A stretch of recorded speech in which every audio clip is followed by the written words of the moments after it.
I thought you were earning a living in Tuscany or Piedmont by acting as Facchino or Cicerone, and I pitied you sincerely, as I would a child of my own.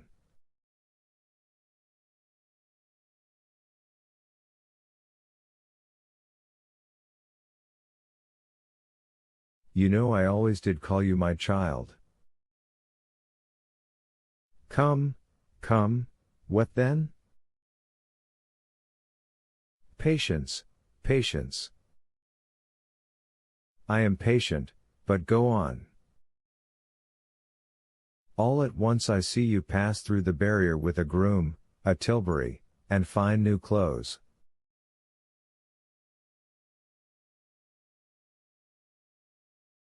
You must have discovered a mine, or else become a stockbroker.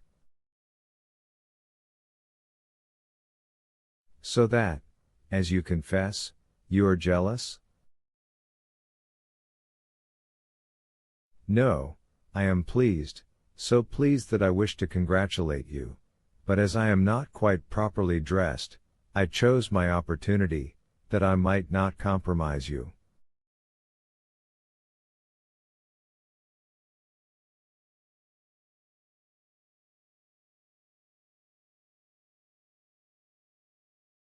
Yes, and a fine opportunity you have chosen. Exclaimed Andrea, you speak to me before my servant.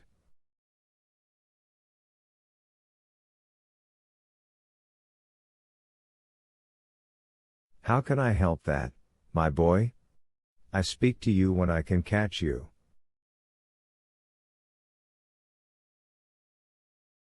You have a quick horse, a light tilbury, you are naturally as slippery as an eel. If I had missed you tonight, I might not have had another chance.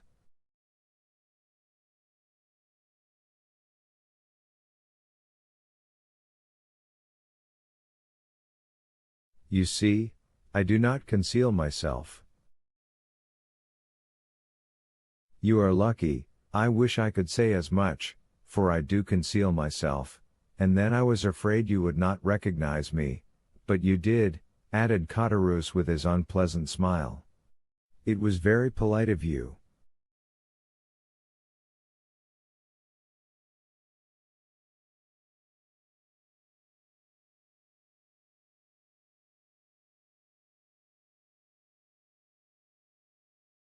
Come, said Andrea, what do you want?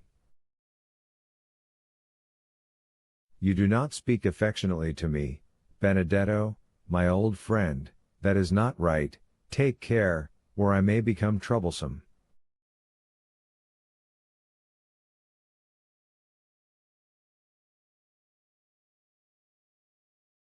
This menace smothered the young man's passion. He urged the horse again into a trot. You should not speak so to an old friend like me, Caderousse, as you said just now, you are a native of Marseille, I am.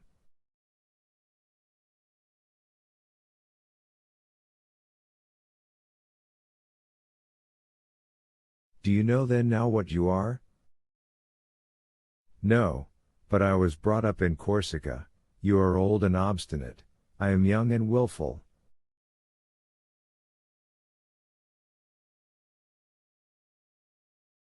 Between people like us threats are out of place, everything should be amicably arranged.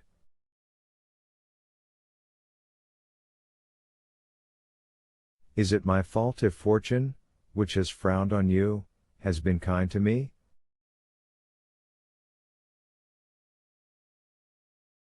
Fortune has been kind to you, then? Your tilbury, your groom, your clothes, are not then hired? Good, so much the better, said Caderousse, his eyes sparkling with avarice.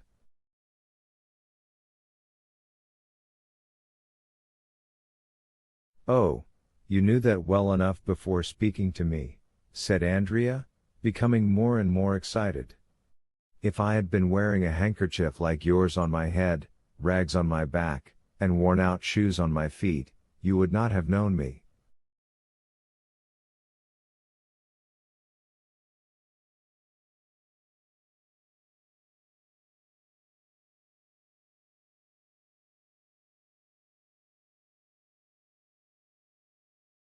You wrong me, my boy, now I have found you, nothing prevents my being as well dressed as any one, knowing, as I do, the goodness of your heart.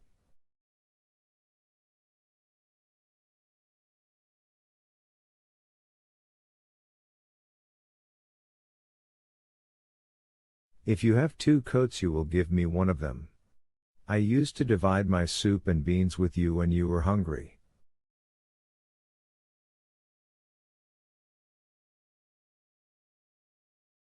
True, said Andrea. What an appetite you used to have. Is it as good now? Oh, yes, replied Andrea, laughing. How did you come to be dining with that prince whose house you have just left?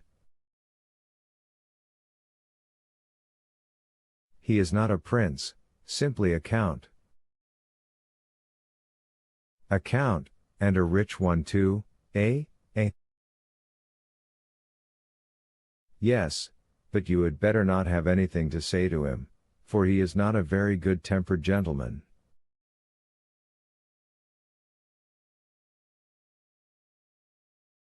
Oh, be easy. I have no design upon your count, and you shall have him all to yourself. But, said Caderousse, again smiling with the disagreeable expression he had before assumed, you must pay for it, you understand?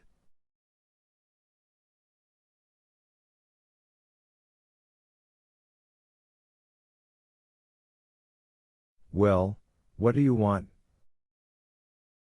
I think that with 100 francs a month.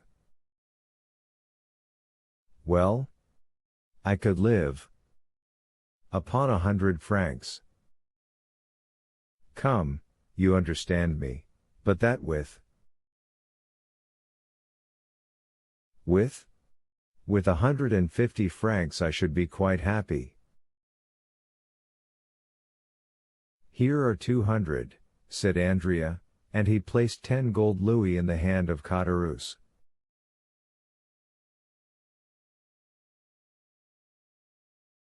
Good, said Caderousse. Apply to the steward on the first day of every month, and you will receive the same sum.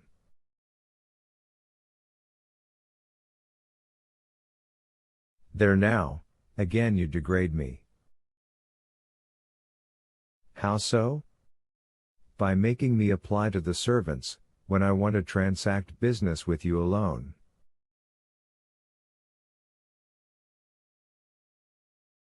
Well, be it so, then.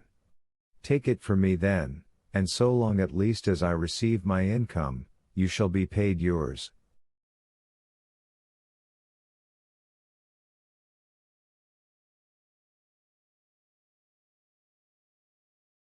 Come, come, I always said you were a fine fellow, and it is a blessing when good fortune happens to such as you.